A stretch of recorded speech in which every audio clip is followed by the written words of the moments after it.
Supreme court का फैसला हर किसी को तस्लीम करना चाहिए। इलेक्शन कमीशन ने भी फैसले को तस्लीम करना बेहतर समझा। जस्टिस रिटायर्ड शाइख उस्मानी कहते हैं कि अगर किसी को फैसले पर एतराज़ है तो वो नजरसानी अपील कर सकता है। समा से गुफ्तगू में उनका मजीद क्या कहना था, सुनवाते हैं आपको। सुप्रीम कोर्ट का कोई फैसला जो होता है वो यकीनन हर एक को मानना पड़ता है, हाईएस्ट कोर्ट है मुल्क की। अब अगर किसी को ख़ास ऑब्जेक्शन हो और ऐसी ऑब्जेक्शन जो कि बिल्कुल सामने नज़र आ रही हो, उस सूरत में वो फिर जा सकते हैं रिव्यू के लिए। तो पहले शुरू में तो कुछ उन्होंने बातचीत ऐसी की थी कि रिव्यू के लिए जाएंगे, और सोचा कि बेहतरी उसमें उनकी यही है कि जो सुप्रीम कोर्ट का ऑर्डर है उसको माना जाए। वो सही होना भी ऐसी चाहिए। साबिक सदर सुप्रीम कोर्ट बार एहसन भून कहते हैं, जब पार्टी का बंदा एक बार हल्फनामा जमा करा देता है तो वो तब्दील नहीं किया जा सकता। पहले पार्टी का निशान ले लिया और फिर कह रहे हैं कि उनको सियासी जमात के तौर पर ले, ये इंतहाई अजीब है। एक पार्टी अपील लेकर आई, आप तीसरी पार्टी को सीटें दे रहे हैं, ये आज तक नहीं देखा। एक पार्टी का एक बंदा जो है वो अपनी एफिडेविट दे देता है और जमा करा देता है, उसके बाद उसको दोबारा चेंज नहीं किया जा सकता।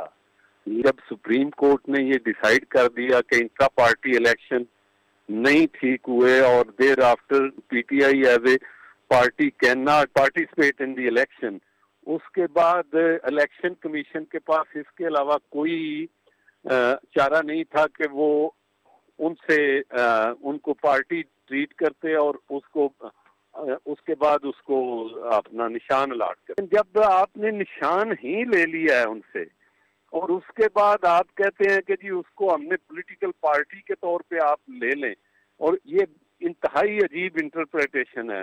जब आप देख रहे हैं कि एक पार्टी एपिलांट के तौर पे आई है, उसकी आप अपील जो है उसको डिसमिस कर रहे हैं और रिस्पोंडेंट के बजाय आप तीसरी पार्टी को सीटें दे रहे हैं, रिलीज दे रहे हैं। ये भी अपील में कभी नहीं हमने देखा। इलेक्शन कमीशन के पास कोई दूसरा चारा नहीं है कि वो इस ऑर्डर को इम्प्लीमेंट करे। वो राइट है, रॉन्ग है, सुप्रीम कोर्ट ने पास कर दिया है, वो letter and in spirit implement होना चाहिए। इस पे कोई दूसरी राय नहीं है। सुप्रीम कोर्ट का फैसला आखिरी है, नजरसानी में ना जाने तक उस पर अमल करना पड़ेगा।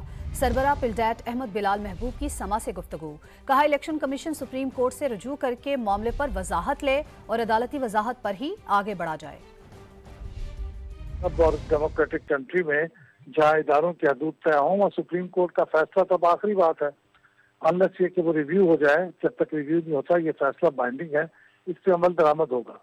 लेकिन ये जो उनके चंद रिजर्वेशंस हैं, क्वेश्चंस हैं, इसके लिए सुप्रीम कोर्ट ने अपने फैसले में जो शॉर्ट ऑर्डर था उसमें लिखा था कि आप सुप्रीम कोर्ट से रुजू कर सकते हैं, सवालात पूछ सकते हैं, अपने एक्सप्लेनेशन दे सकते हैं। तो अब इलेक्शन कमीशन को यही चाहिए कि वो सुप्रीम कोर्ट के साथ रुजू करे, उनसे एक्सप्लेनेशन ले ले और उन एक्सप्लेनेशन की रोशनी में आगे बढ़े। लेकिन फैसले पर अमल दरामद ना करना ये चॉइस नहीं है।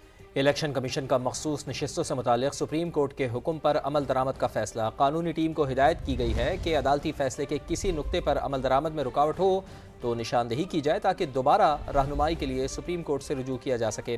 एलामिया में वाज़ेह किया गया है कि इलेक्शन कमीशन ने किसी फैसले की गलत तशरीह नहीं की। तहरीक इंसाफ तो इस केस में पार्टी ही नहीं थी। एक सियासी पार्टी की तरफ से चीफ इलेक्शन कमिश्नर और मेंबरान को मुसलसल बेजा तनकीद का निशाना बनाने की शदीद मजम्मत। इस्तीफ़े का मुतालबा मज़ाक़ खेज़ करार दे दिया गया। इस्लामाबाद से देखिए उस्मान जावेद मलिक की report. Chief election commissioner Sikandar Sultan Raja की ज़ेर सदारत इलेक्शन कमीशन की अहम बैठक। मखसूस नशिस्तों के हवाले से सुप्रीम कोर्ट के फैसले पर तवील मुशावरत। अदालती हुक्म पर मुकम्मल अमल दरामद का फैसला हो गया। चीफ इलेक्शन कमिश्नर और मेंबरान पर एक सियासी जमात की मुसलसल बेजा तनकीद भी मुस्तरद कर दी गई। एलामिया में वाज़ेह किया गया है कि इलेक्शन कमीशन ने किसी फैसले की गलत तशरीह नहीं की। जिन 39 अरकान कौमी असम्बली को पीटीआई का रुकन करार दिया गया है, उन्होंने कागजात नामजदगी में तहरीक इंसाफ से वाबस्तगी तो जाहिर की, लेकिन पार्टी टिकट और डेक्लेरेशन जमा नहीं करवाया। किसी पार्टी का उम्मीदवार होने के लिए पार्टी टिकट और डेक्लेरेशन आरओ के पास जमा करवाना लाजिम है। लिहाजा रिटर्निंग अफसरान के लिए ये मुमकिन नहीं था कि वो इन अफराद को पीटीआई उम्मीदवार करार देते। दूसरी तरफ आजाद करार दिए गए 41 अरकान ने कागजात नामजदगी में पीटीआई से वाबस्तगी وابستگی ظاہر کی، نہ ہی کسی پارٹی کا ٹکٹ جمع کروایا۔ یہی وجہ ہے آروز نے انہیں آزاد حیثیت میں الیکشن لڑنے کی اجازت دی۔ جیتنے کے بعد ان ارکان نے رضاکارانہ طور پر سنی اتحاد کونسل میں شمولیت اختیار کر لی۔ پی ٹی آئی اس کیس میں election commission, Peshawar high court اور سپریم کورٹ میں فریق ہی نہیں تھی۔ الیکشن کمیشن نے قانونی ٹیم کو عدالتی فیصلے کے کسی نقطے پر عمل درآمد میں رکاوٹ کی صورت میں نشاندہی کرنے کی بھی ہدایت کر دی تاکہ اس پر مزید رہنمائی کے لیے سپریم کورٹ سے رجوع کیا جا سکے۔ اجلاس میں ایک سیاسی جماعت کی جانب سے چیف الیکشن کمشنر اور ممبران پر مسلسل تنقید کی شدید مذمت، استعفے کے مطالبے کو مضحکہ خیز قرار دیتے ہوئے واضح کیا کہ الیکشن کمیشن کسی بھی دباؤ کو خاطر میں لائے بغیر آئین اور قانون کے مطابق کام کرتا رہے گا۔